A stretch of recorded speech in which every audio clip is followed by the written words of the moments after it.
Hi everyone, in this video we're going to take a look at Maya 2013's combine and separate functions. They're a couple of simple little tools that make organizing your scenes and your objects a little bit more easy, and they can also help when you're doing things like adding materials, textures and so on onto your object.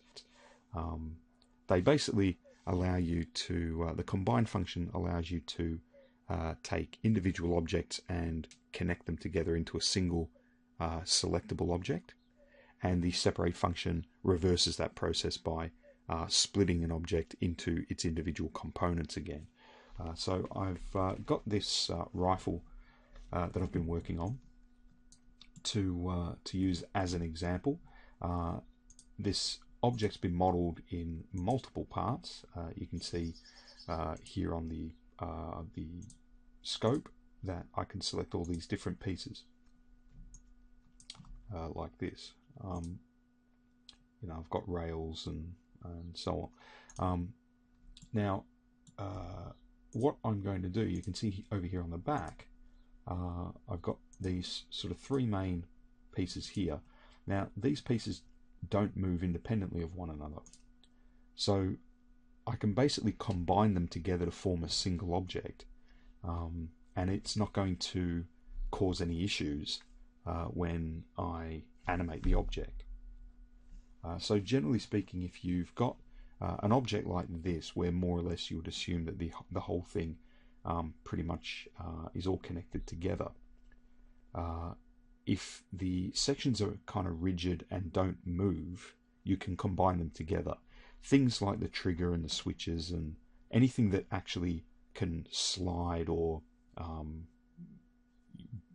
rotate or pivot, you can keep those things separated as individual little objects, and that will allow you to animate them. But for things that don't move, you know, like this padding here at the back, that's never going to move off here. So I can combine all of that together without it causing any issues. So let's take a quick look. The first thing I want to do is sort of just indicate here. I've just turned on the move tool. Each object that you build in Maya has a pivot point, and the pivot point basically is the position where your move, rotate and scale handles appear, but technically it's the position around which your object scales, moves and rotates, and that's why those tool handles appear in that position. It's not always the middle of the object, although you can kind of think of it as being sort of the middle of the object. The pivot point is actually the spatial position that object is in when we're talking about our X, Y and Z positions on our grid. That's the location that the values are taken from for that object. So you can see here that this selected piece, the pivot point is just down here. Up here, this pad, the pivot point's here in the middle, and for the pad here at the back, same thing again. So each object has its own pivot point, and you can see that they're all in different locations, those pivot points. So what I want to do is take these three pieces and combine them into a single object to allow me to more easily move them around the scene together. If I needed to move this rifle or animate this rifle moving, maybe it's being picked up by a character, or maybe it's being thrown through the air or dropped or something like that. Having all of these pieces combined together will allow them to all move together as a single object, and that just makes it it sort of makes it a lot less work for the animator to have to worry about making sure that all those pieces are kind of working together. So let's select those three objects. I'm going to hold down Shift and I'm going to click on those three objects. I could alternatively just drag a box across the three, so that the selection box just intersects those three objects like that. Okay, so then what we do is we come up to the mesh menu. Now, to get to this mesh menu, if you don't have it up here at the moment, you'll need to set your menu set status just here to polygons. So this little drop down needs to be set to polygons. We can come across to mesh, and the very first option here is combine, and that's the option that we want to use. So I'll just click combine, and you can see now that all three of those objects are now shaded green. So that's indicating that it is a single object.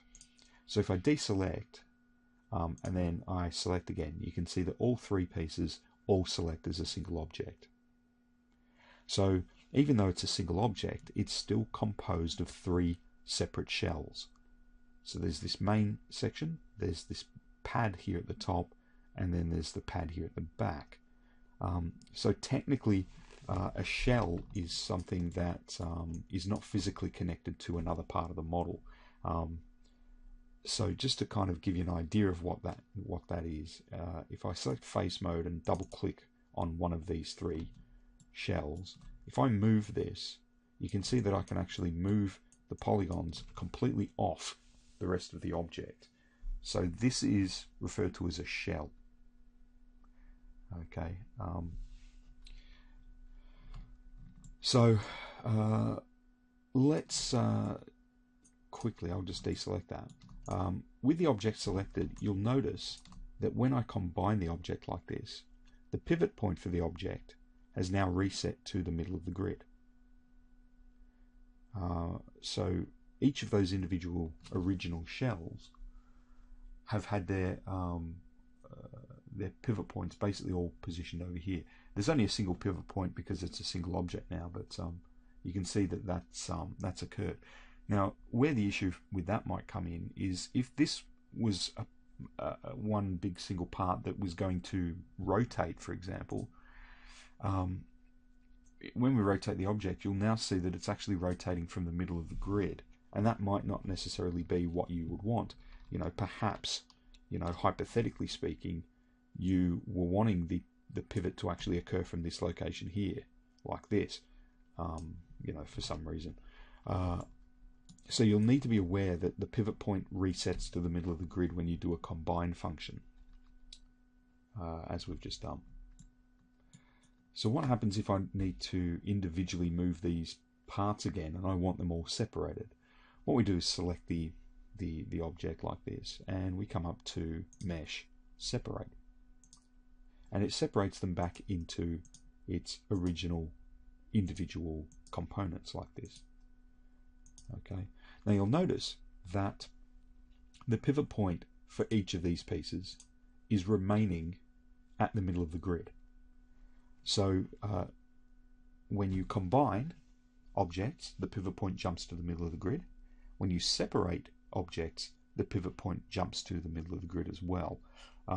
So just be aware that when you do a separate, it doesn't fix the pivot point. It actually just stays in the middle of the grid. So what we can do, just to very quickly kind of reposition those pivot points, if I select each of those individual objects by holding Shift and clicking on them, I can come up to the Modify menu and come down to Center Pivot, and each of those individual objects' pivot points have now been centered to the middle of each individual object. So this pad now has its pivot point here.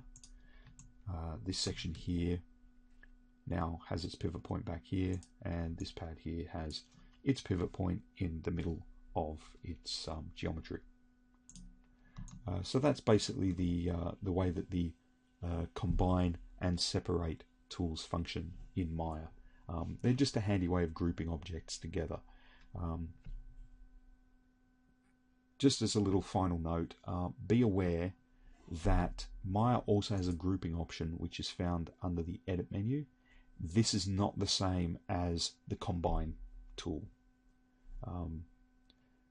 Basically what this does is it keeps the objects as individual objects, but it assigns them or connects them to a sort of a position node or a container node.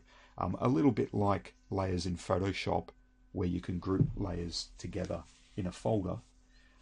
They're still individual layers, but you can kind of turn them on and off globally by turning the group off. So group and combine are not the same thing.